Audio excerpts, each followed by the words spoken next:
Bueno, vamos a ver cómo... Este es nuestro programa número ¿qué? 7. 7. Ay, no puede ser, Dios mío. Señor.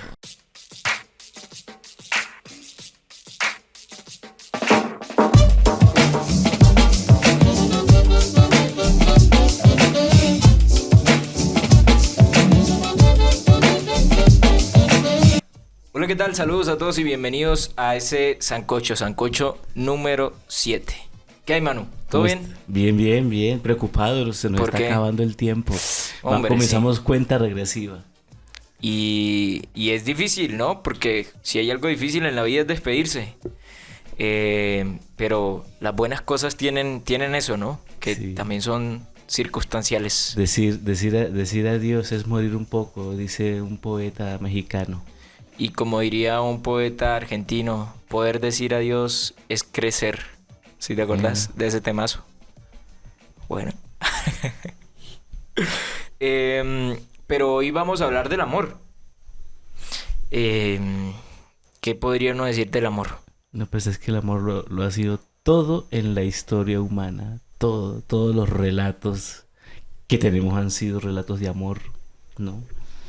Todas Sí. las tragedias son historias de amor, la comedia también son historias de amor, es decir, el amor lo ha atravesado todo en la vida del ser humano. Exactamente. Bueno, y la idea trascendente del cristianismo, por ejemplo, también es un acto de amor. Vamos a abordarlo y vamos a tratar de entender un poco qué fenómenos nos hacen llegar a decir lo que le da título a este podcast, ¿no? El que se enamora pierde. ¿Por qué nosotros decimos que el que se enamora pierde? ¿Qué es lo que pierde? ¿Y qué es perder, no? ¿Y qué es perder? Sí. Bien. Bueno, después de esta introducción absolutamente romántica, vamos a la noticia insólita.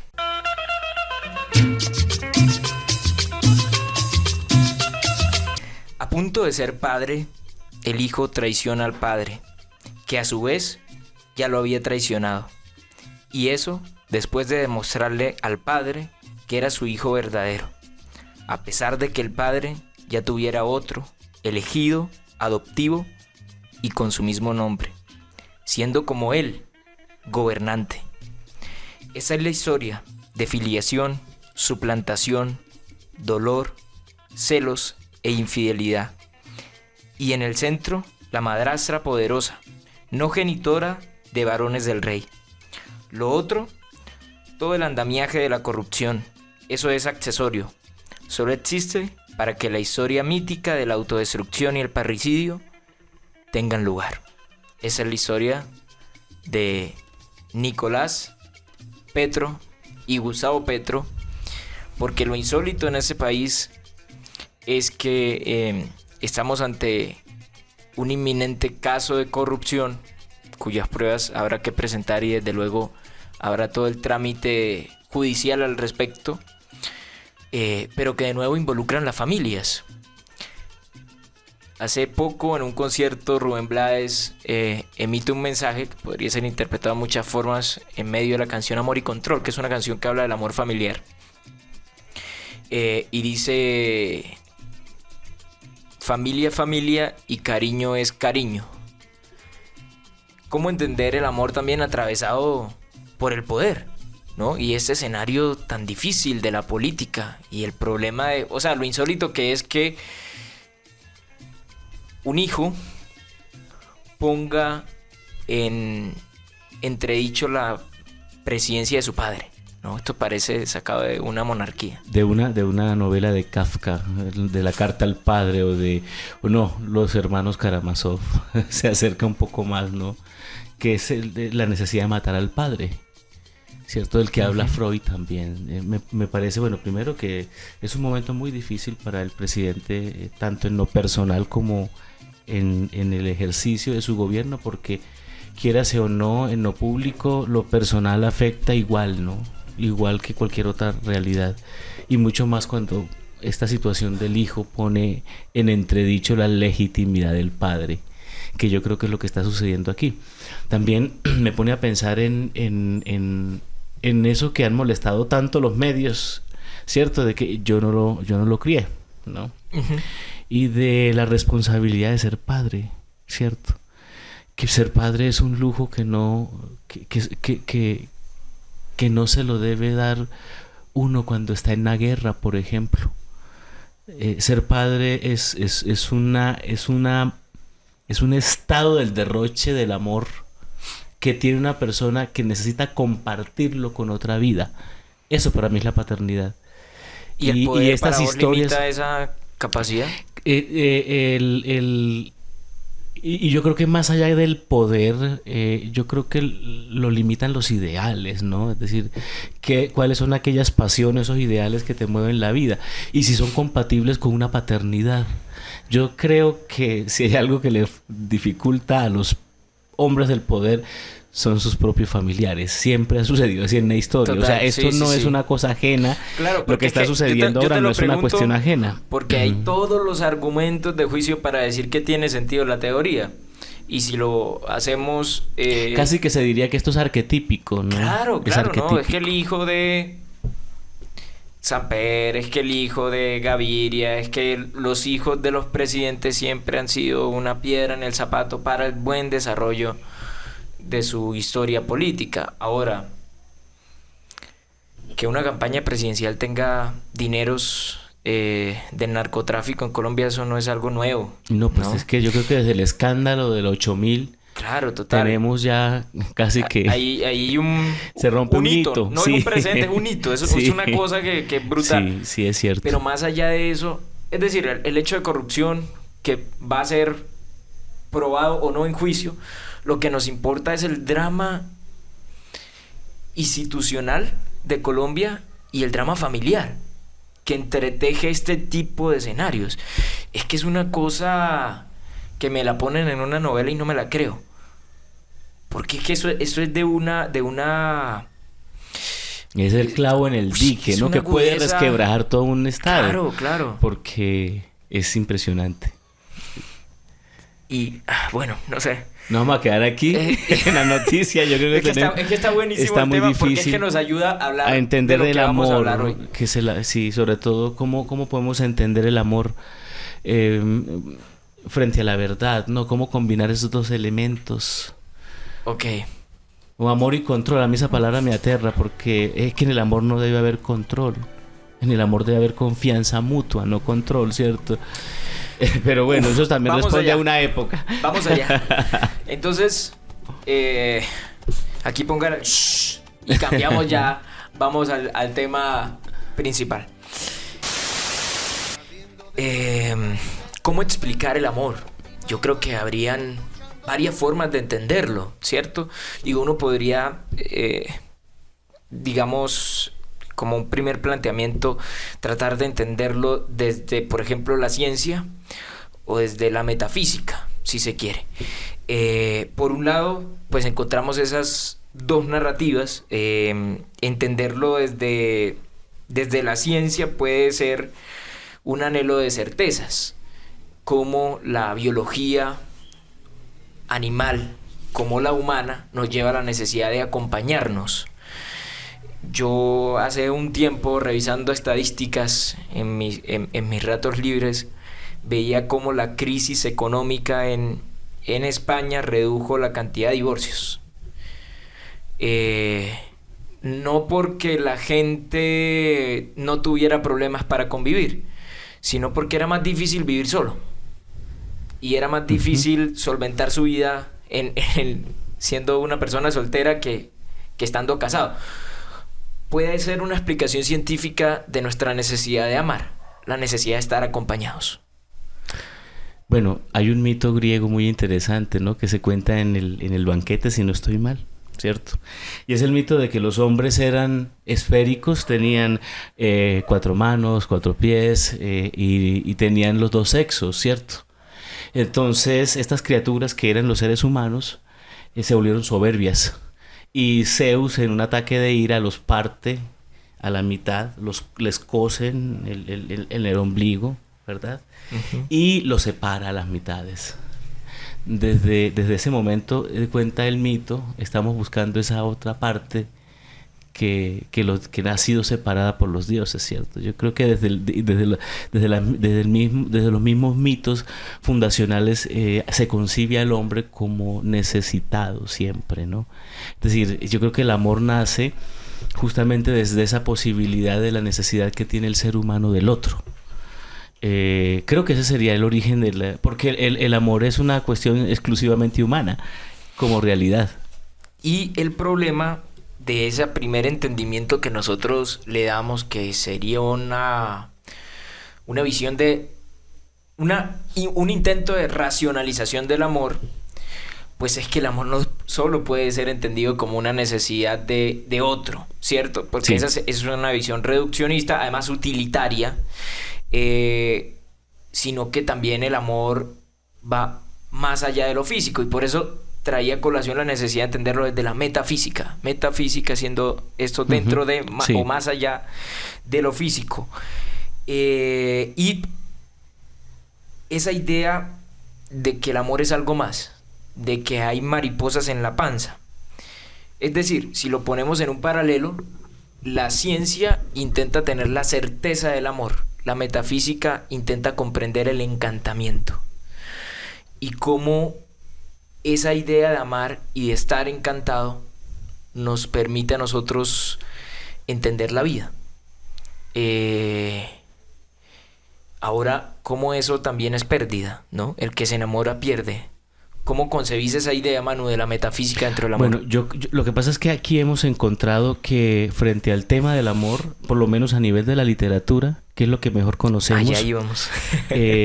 Hay dos tipos de relatos frente al amor. Uno que es el relato bíblico, que yo creo que el relato principal, pero es que hay muchos relatos de amor en la Biblia. Total. La Biblia está llena de relatos de amor, el relato de amor de Raquel, por ejemplo, el relato de la infidelidad por ejemplo, con la esclava Agar de Abraham, por ejemplo. Bueno, la Biblia hay unos relatos que generalmente tienen un toque trágico, ¿no? Es decir, el relato bíblico siempre, el caso del amor de Adán y Eva termina con la expulsión del paraíso, ¿no? Que tiene todo un sentido muy interesante de lo prohibido, que luego en la Edad Media se relacionó con lo sexual, ¿no? Pero también tenemos los relatos literarios que no son tan lejanos a los relatos bíblicos o a los relatos míticos, porque es que el relato de la guerra de Troya, que es ocasionado por un amor, ¿cierto? Por una aventura de amor con efectos de estado.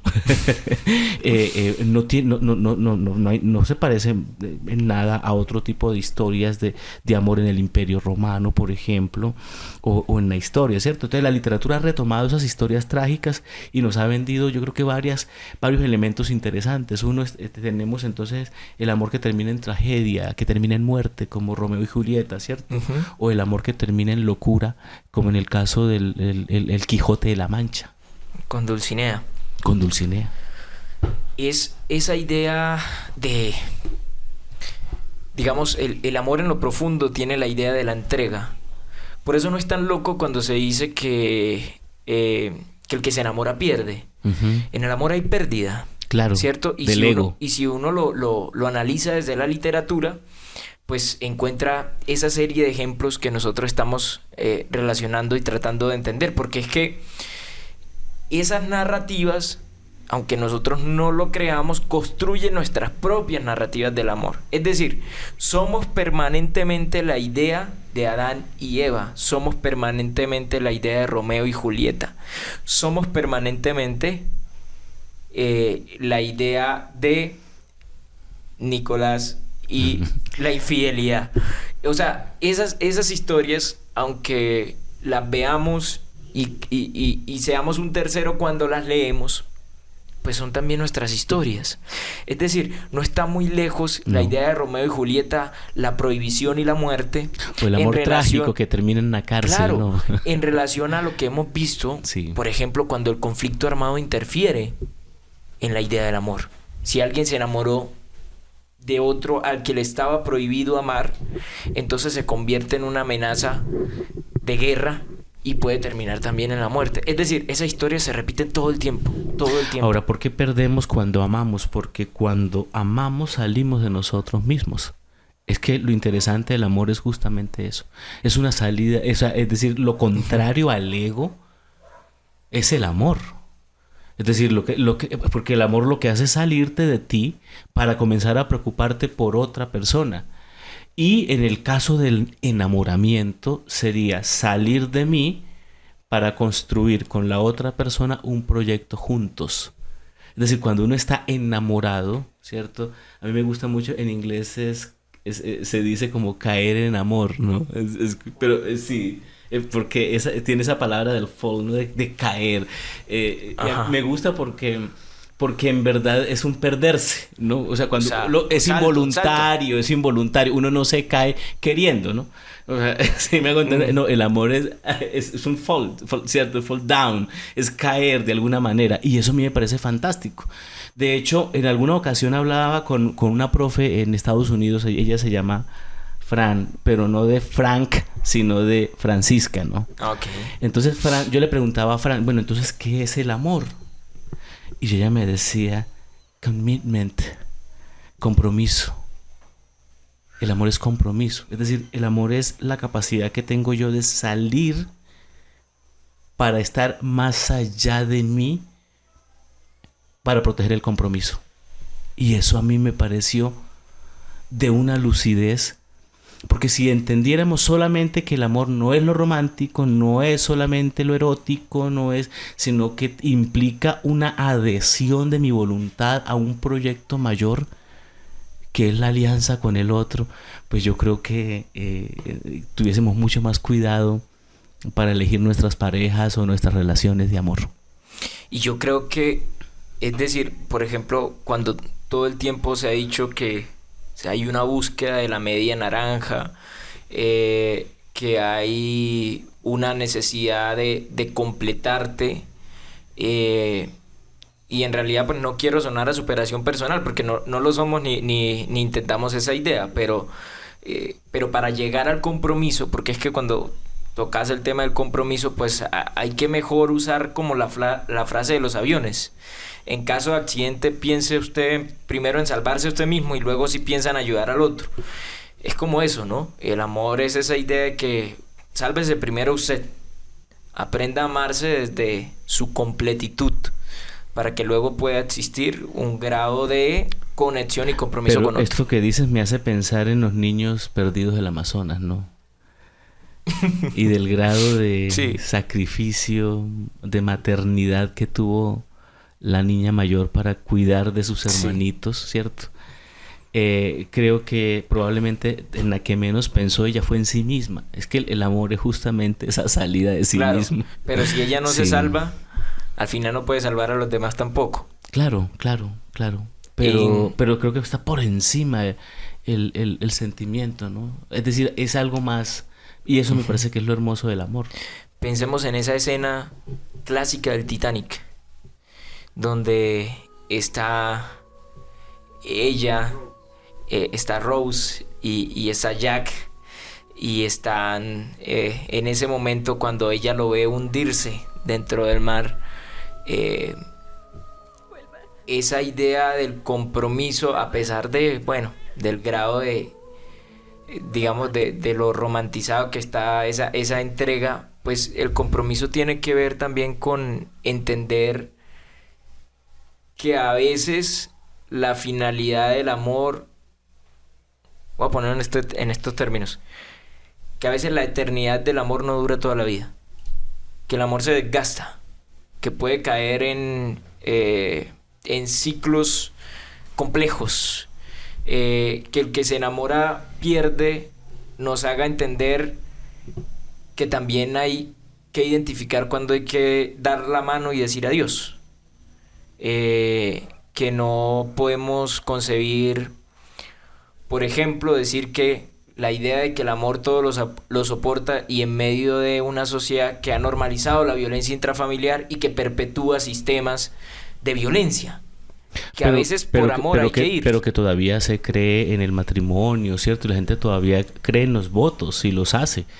Yo creo que Pues todavía... el rito es importante, claro, el rito es importante. y tienen que seguirlo haciendo porque justamente en eso consiste. Es que el amor, es que el amor en el matrimonio no es sinónimo de éxito. No te va a asegurar el éxito del hogar. No necesariamente tiene que... tenemos que verlo en ese sentido, sino que es una construcción diaria. Esto es una cosa de un ejercicio de entrega diario, de comprensión del otro diario. Yo creo que lo más importante, y eso lo conversamos con algunos amigos, que es lo más importante para pensar en una pareja en futuro, alguien con quien conversar, porque es que al final de la vida el amor va a consistir es en conversar. ¿Me entendés? Uh-huh. Ya lo otro, la sexualidad, que es una parcela muy reducida de la vida. La gente, pues, pero lo que pasa es que la gente no, todos hemos sobredimensionado la vida sexual, todos hemos dimensionado porque el mercado no la ha vendido de esa manera. Sobre todo el reggaetón. No, es que el mercado no la vende de esa manera. La ropa, la música, muchas cosas. Entonces le hemos puesto mucha... Yo escuché a alguien decir alguna vez que lo contrario al amor es el capitalismo. Claro, porque es egoísta. El capitalista es egoísta. El capitalismo es usted tiene que tener el éxito y alcanzar lo que quiere y usted puede, ¿cierto? Es que es la trampa. Usted puede, ¿no? Que usted lo puede lograr, ¿no? Y en eso siguen jugando con nosotros y el amor lo vemos a veces en esas categorías capitalistas, ¿no? De la liquidez, decía Bauman. Hay muchas cosas que nos perderíamos en la vida por miedo a enamorarnos bajo la idea de que el que se enamora pierde. Porque quien se niegue a esa oportunidad está perdiendo la idea de que enamorarse te puede enriquecer la vida y de que hay que enamorarse permanentemente, no solo para estar acompañado, sino enamorarse de cosas que te ayuden a vivir mejor. Que no enamorarse también a veces viene acompañado del miedo a la vulnerabilidad. Nos enamoramos solo cuando somos capaces de exponer nuestra vulnerabilidad delante del otro sin saber que el otro, o contando con que el otro no nos va a dañar. José Ortega y Gasset decía que la experiencia del enamoramiento es una experiencia infrecuente. Es decir, que uno no se vive enamorando, uno no se enamora haciendo un mandado en la esquina. Es decir, la experiencia del amor es una experiencia que no es común y corriente. Es que no, hay gente que es enamoradiza, ¿no? Pero ¿qué es lo enamoradiza? Que gente que vive inflamada de amor y se enamora haciendo un mandado, ¿cierto? Yendo a la esquina. Pero pues obviamente... Al estilo Diomedes. Sí, pero obviamente, eso no es lo que describe Ortega y Gasset, ¿no? No, al contrario, el enamoramiento es que yo no concibo la vida sino con esa persona, ¿cierto? Es como en la novela esta, La Celestina, ¿cierto? Cuando Calisto dice... Melibea soy. En Melibea me he convertido, en Melibea soy, ¿cierto? Es decir, llegar a convertirse casi que en la otra persona. Eso es estar en verdad enamorado. Y esas experiencias son muy infrecuentes. Uno no, es decir, esa experiencia, si acaso se tendrá una o dos veces en la vida. No creo que uno se enamora pues así 20 veces en la vida. No, hay otras cosas. Y hay que dejar pasar, porque a veces... creemos en el amor de película que está muy bien hecho y resulta que el amor está lleno de imperfecciones y que el amor auténtico se construye en medio de o a pesar de esas circunstancias. Y sobre todo hay una palabra que la escuché a alguien alguna vez, pero es que el amor también es soslayar, ¿cierto? Entender. Y el amor como permanente ejercicio de afinarnos el uno al otro supone que hay momentos duros y que hay momentos muy buenos, pero que estamos juntos en ambas circunstancias. es una invitación a descubrirse a uno mismo todo el tiempo a partir del otro eco Y a soy. perderse un poco. Yo creo que la invitación es a perder en el Sí. amor. ¿Por qué? Porque en verdad cuando uno pierde, uno deja hueco. Eso es importante en la vida, dejar el vacío para que se esté llenando constantemente. Entonces la invitación es a perderse en el amor. El que se enamora pierde. Ojalá nos enamoráramos mucho más. Ojalá pudiésemos amar más. Hay una canción, un vallenato, voy a citar un vallenato, que dice que ante las circunstancias de la vida, si no estoy mal es del maestro Gustavo Gutiérrez, la fórmula para sobrellevar los dolores permanentes de la vida es enamorarse. Y una y otra vez el coro está invitando a enamorarse. Yo creo que esa filosofía de vida es muy bonita. Ay, el amor te brinda muchas alegrías, muchas satisfacciones. Es la fuerza viva que alimenta el mundo, lo digo en mis canciones. Dile al corazón que se enamore, o de lo contrario se entristece. Nunca será tarde, nunca, nunca. En cualquier tiempo el amor florece. Y el que esté agobiado por la vida, que deba ser violento, que se enamore. Dile al corazón. Si usted piensa que pierde mucho enamorándose, yo creo que pierde más No no enamorándose. descubriendo la oportunidad de enamorarse. Ay, que se enamore. ¿Me vio? Yeah. Bien, gracias, Fran. Bueno, vamos a los recomendados y cerramos nuestro podcast de hoy. Manu, ¿qué tenés ahí entre manos? No tengo recomendado. Entonces comienzo yo. Hay un libro de un tipo que se llama Xavier de Maistre, que se llama Expedición alrededor de mi cuarto. Yo lo leí en pandemia. Porque como insisto en que en el amor hay que intensificar la idea del autodescubrimiento, pues en Expedición alrededor de mi cuarto hay toda una idea permanente en el libro de conocerme a mí mismo. Y recordando ese libro, digamos, quería recomendarlo. Es un libro muy corto, pero que vale la pena entender y abordar para descubrir la idea del amor. Entonces ya me acordé que sí voy a recomendar algo. Yo generalmente no recomiendo nunca nada mío, pero voy a recomendar el último artículo que escribí, que se llama La educación sentimental en el Quijote. Ah, mira, pero Que es que estamos recién. Sí, la encuentran en la revista Sol de Aquino de la Y lo van a Universidad encontrar en la descripción de este Santo video, Tomás, como pues, diría lo van a Gutiérrez. encontrar allí. ¿Por qué? Porque es una reflexión en torno al Quijote de la Mancha y a la figura de la mujer, ¿cierto? La mujer como esa figura y esas formas que trae la literatura que nos ayudan a perfilar la educación emocional de nosotros. Gracias a todos por acompañarnos en este episodio. Ya saben, si les gustó, hay que suscribirse y compartir con más personas esto que es El Sancocho. Hasta pronto. A mí me queda la sensación de que nos faltó algo, pero creo que podemos dar una segunda temporada, un segundo capítulo al tema, perdón. El amor es también una falta. El amor es una falta. Algo Muy bien, faltó. muy bien. Algo más. Bueno. Hasta pronto. Muchas Chao. gracias.